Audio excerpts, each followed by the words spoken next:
Hello friends, स्वागत है आप सबका आपके अपने यूट्यूब चैनल स्मार्ट स्टडी 2.0 में। सीटेट एग्ज़ाम के लिए 3 सबसे महत्वपूर्ण टॉपिक आज मैं आपके लिए लेकर आई हूँ, जो है एनसीएफ 2005, आरटीई 2009, एनईपी 2020। इससे 2 से 3 प्रश्न सीटेट में हर बार पूछे जाते हैं और आगे भी पूछे जाएंगे।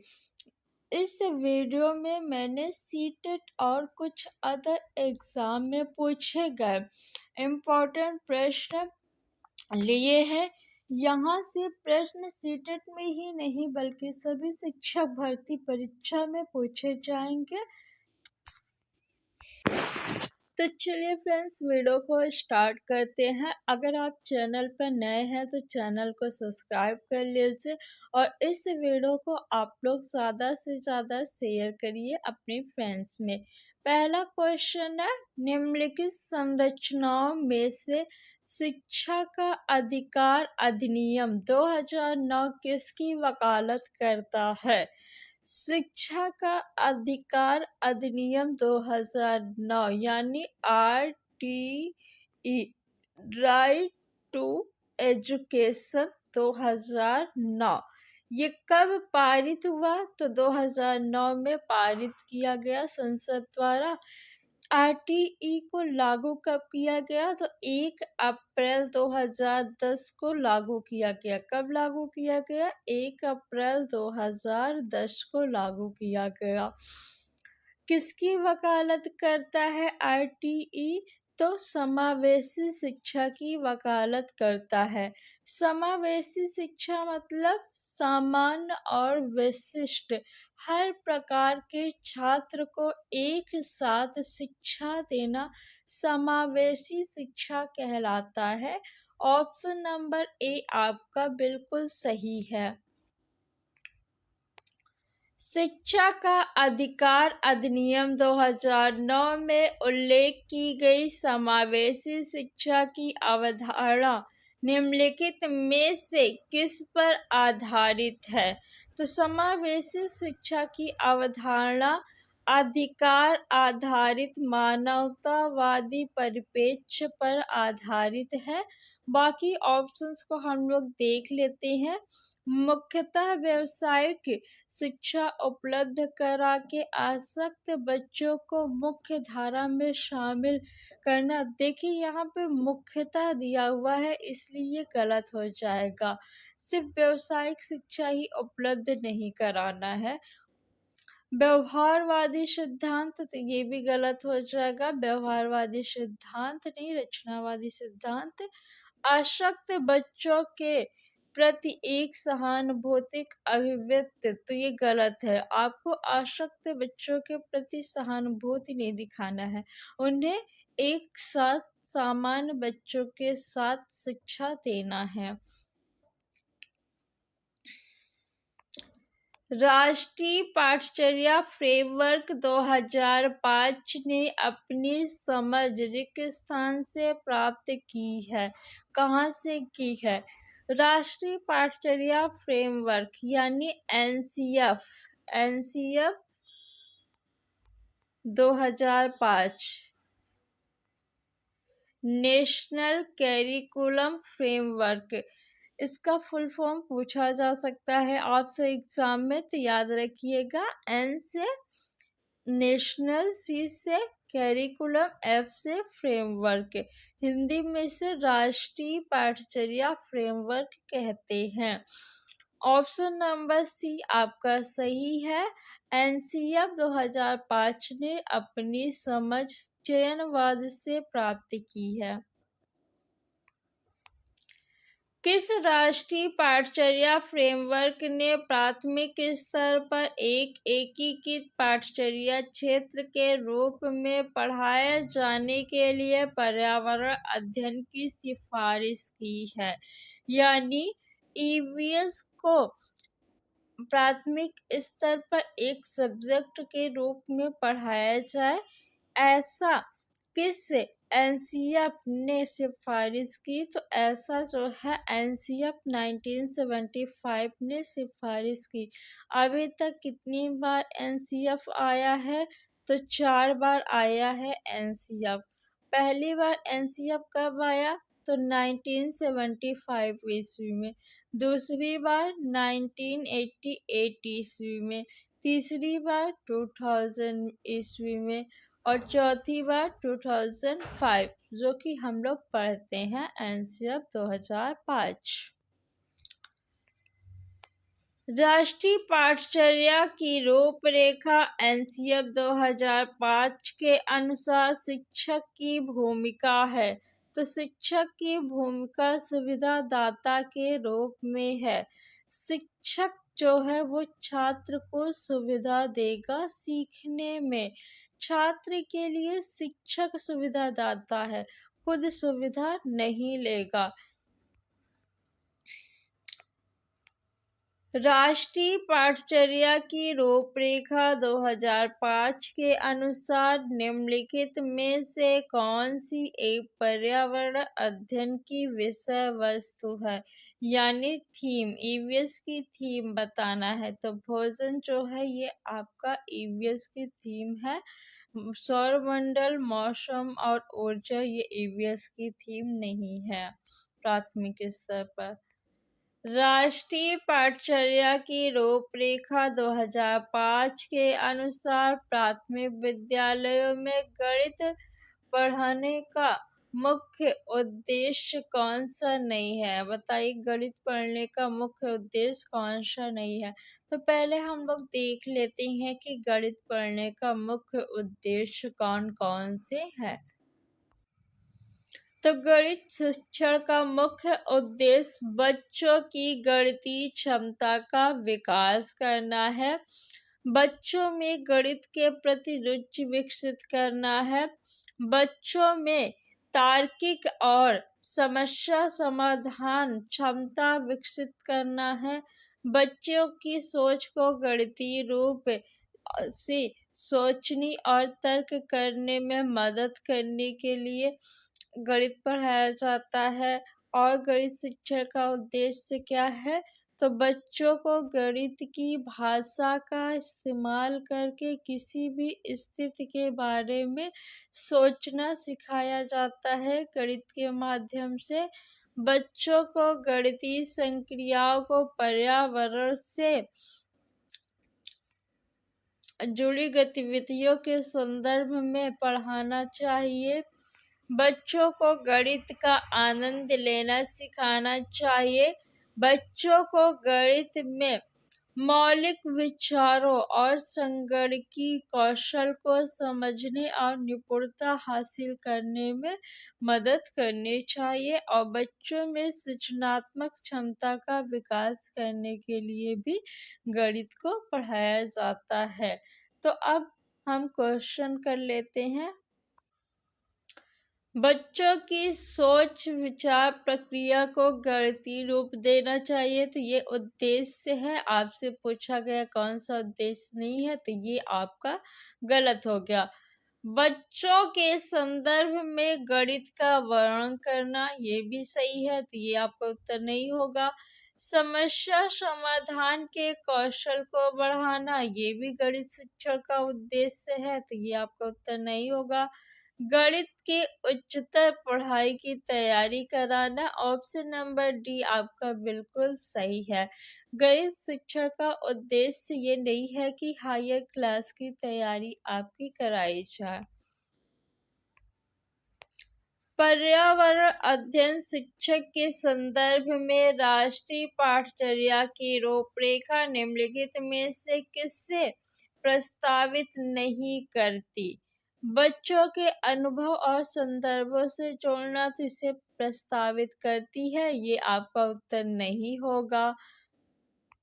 बच्चों के अनुभव और संदर्भों से जोड़ना, तो आप जो भी टॉपिक पढ़ाइए पहले उसके बारे में बच्चों से पूछिए कि उन्हें उसके बारे में क्या पता है।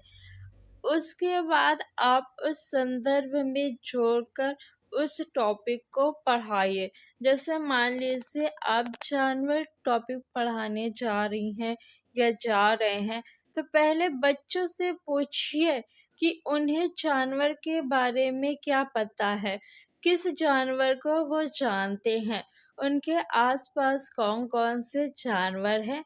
फिर उसके बाद आप इसी संदर्भ में पढ़ाइए चीज़ों को। हस्तपरक क्रियाकलाप यानी गतिविधि कराइए उनसे, समूह में चर्चा कराइए। तो ये भी आपका सही है, तो ये आपका उत्तर नहीं होगा। तकनीकी शब्दावली से परिचित कराना। देखिए, तकनीकी शब्दावली से बच्चों को आपको परिचित नहीं कराना है, तो यही आपका नेगेटिव है, यही आपका उत्तर हो जाएगा। विषय अनुसार उपागम, ये भी सही है, तो ये भी आपका गलत हो जाएगा। एनसीएफ 2005 के अनुसार गलतियां इस कारण से महत्वपूर्ण होती है। एनसीएफ 2005 में कहा गया है कि बच्चों को जोड़ तोड़ और गलतियां करने दीजिए, यानी बच्चे जो हैं वो कोई चीज़ तोड़ेंगे फिर उसको जोड़ेंगे। जैसे आपने देखा होगा कि छोटे बच्चे को आप कोई सा भी खिलौना दे दीजिए, वो 1 या 2 दिन में तोड़ ही देते हैं। क्यों तोड़ देते हैं? क्योंकि वो उसको फिर से जोड़ना चाहते हैं। उसको तोड़ेंगे, जोड़ेंगे, गलतियाँ करेंगे, फिर सीखेंगे। ऐसा एनसीएफ में कहा गया है। गलतियाँ जो है वो सीखने का अभिन्न अंग है और गलतियाँ बताती हैं कि बच्चे किस तरह सोचते हैं। तो कौन सा ऑप्शन सही होगा? यह विद्यार्थियों को उत्तीर्ण एवं अनुत्तीर्ण समूह में वर्गीकृत करने के लिए महत्वपूर्ण उपकरण है। देखिए, आपको बच्चों को जो है वर्गीकृत नहीं करना है किसी भी आधार पे, चाहे जाति हो, लिंग हो, धर्म हो, समाज हो या फिर कोई सा भी आधार हो। किसी भी आधार पे आपको बच्चों को वर्गीकृत नहीं करना है। तो ऑप्शन ए आपका गलत हो गया।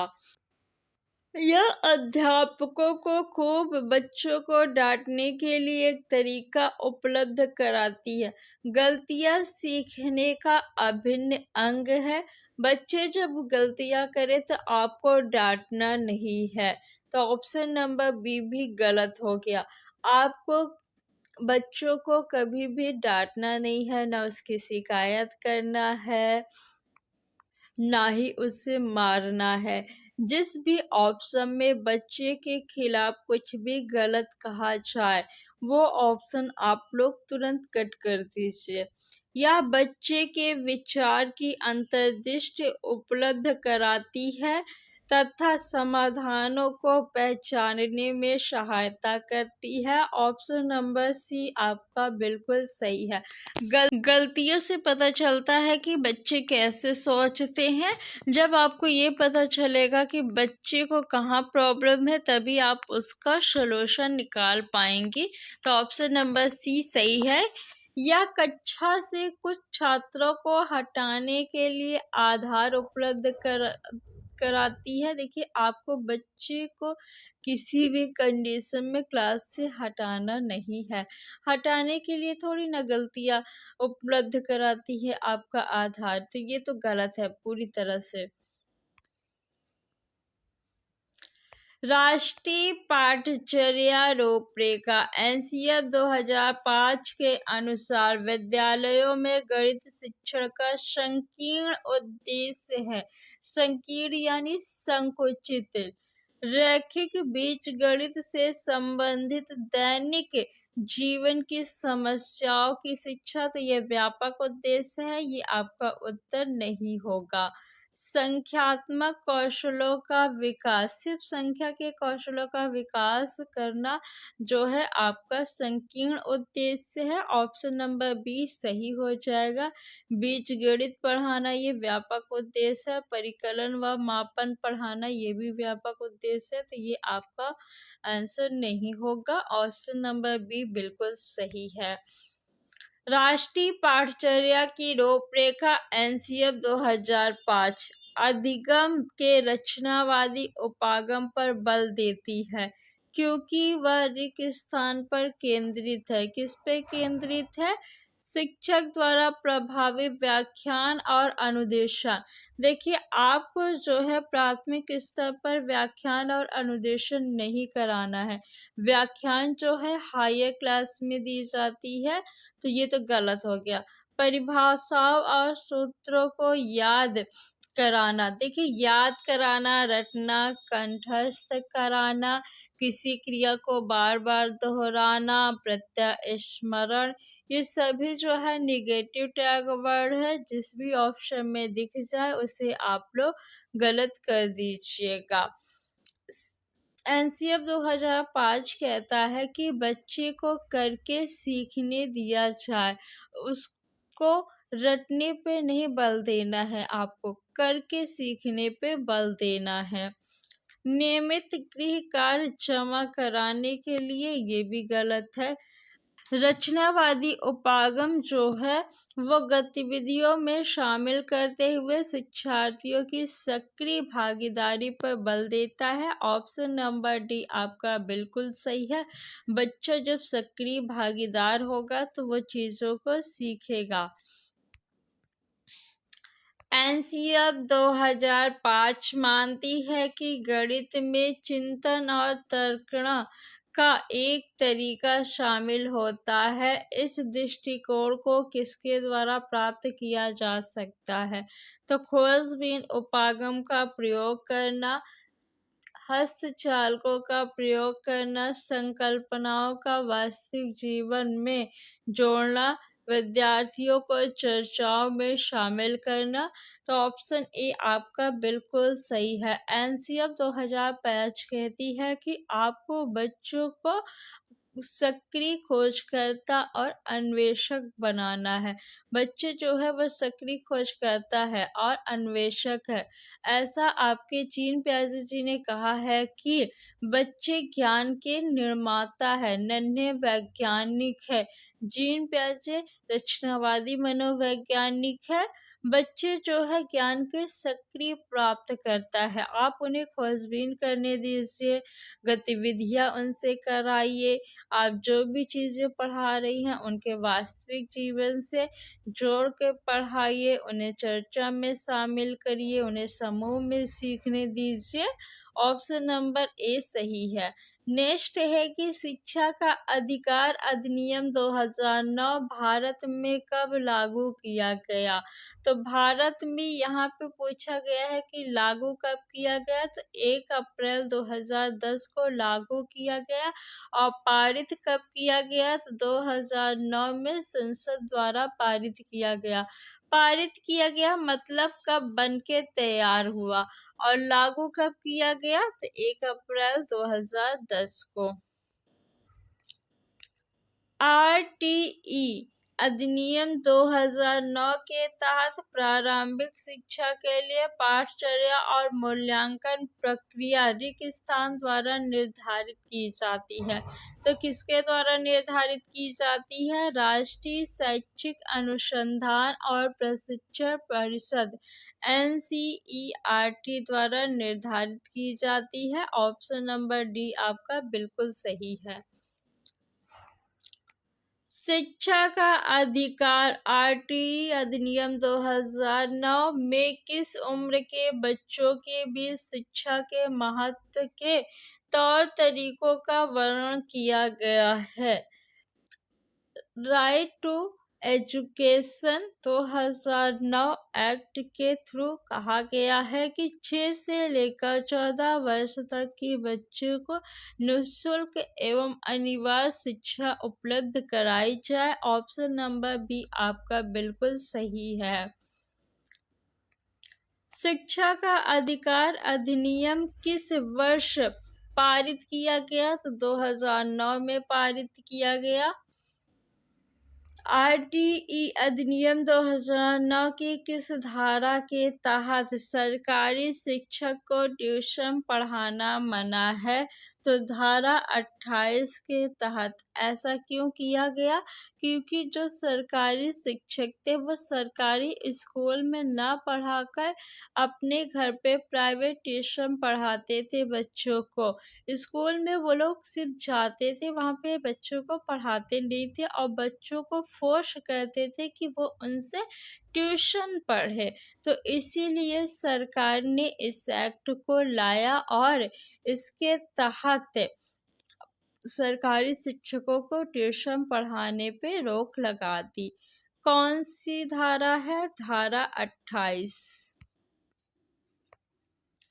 NEP 2020 केंद्रित करती है रचनात्मक आकलन पर आधारित प्रगति कार्ड पर नहीं, योगात्मक आकलन पर आधारित प्रगति कार्ड पर नहीं, व्यापक आकलन पर आधारित प्रगति कार्ड पे नहीं, 360 डिग्री समग्र प्रगति कार्ड पे, यानी बच्चे का आपको चहुमुखी विकास यानी सर्वांगीण विकास करना है। शिक्षा की समसामयिक नीतियां जैसे कि राष्ट्रीय शिक्षा नीति 2020 इस बात पर जोर देती है कि स्कूलों में शिक्षा खोज और अन्वेषण विधि द्वारा होनी चाहिए। कैसे होनी चाहिए? खोज और अन्वेषण द्वारा होनी चाहिए। ऑप्शन नंबर डी आपका सही है। अनुकूलन की बात व्यवहारवादी करते हैं तो ये गलत है। निष्क्रिय निगेटिव शब्द है तो ये भी गलत है। प्रत्यक्ष निर्देश, बच्चे को आपको निर्देश नहीं देना है। राष्ट्रीय शिक्षा नीति 2020 के अनुसार ECCE का पूर्ण रूप क्या है? ई से अर्ली, सी से चाइल्डहुड, सी से केयर और ई से एजुकेशन। तो इसका फुल फॉर्म हो जाएगा बाल्यावस्था की देखभाल और शिक्षा। ऑप्शन नंबर डी सही है, early childhood care and education. नई शिक्षा नीति स्तंभों पर आधारित है। NEP 2020 में कितनी स्तंभ है? तो 5 स्तंभ है।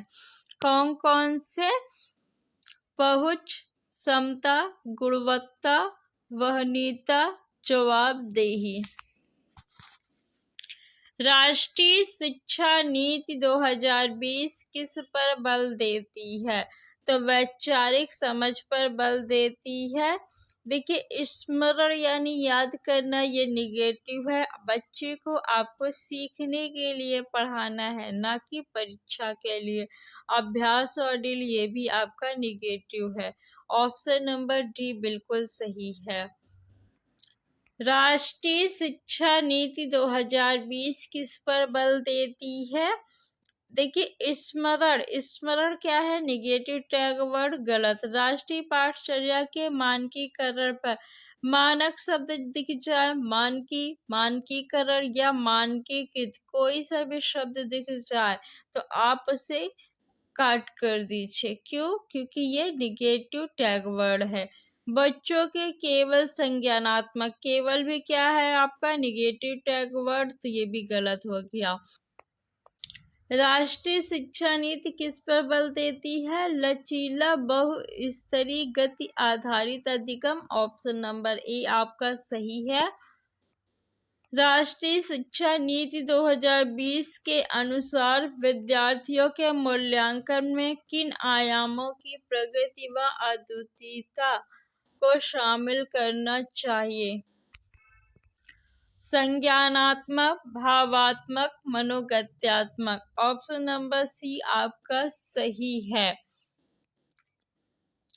नई शिक्षा नीति 2020 के अनुसार कक्षा 5 तक विद्यार्थियों के लिए शिक्षा का माध्यम क्या रखा गया है? तो बच्चे की मातृभाषा को रखा गया है। मातृभाषा ऑप्शन नंबर सी आपका सही है। मातृभाषा के जगह पे अगर ऑप्शन में आपका स्थानीय भाषा या क्षेत्रीय भाषा दिया हो तो उसे लगा दीजिएगा। बच्चा जब स्कूल में आता है तो वो अपने आसपास यानी परिवेश में उसके जो बोला जाता है, जो उसके घर में बोला जाता है, उसी लैंग्वेज को वो सीख के आता है।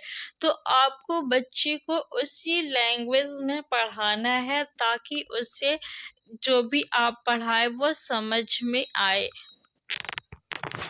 तो फ्रेंड्स 25 क्वेश्चंस हम लोगों ने देखे। आई होप कि आपको ये क्लास अच्छी लगी होगी।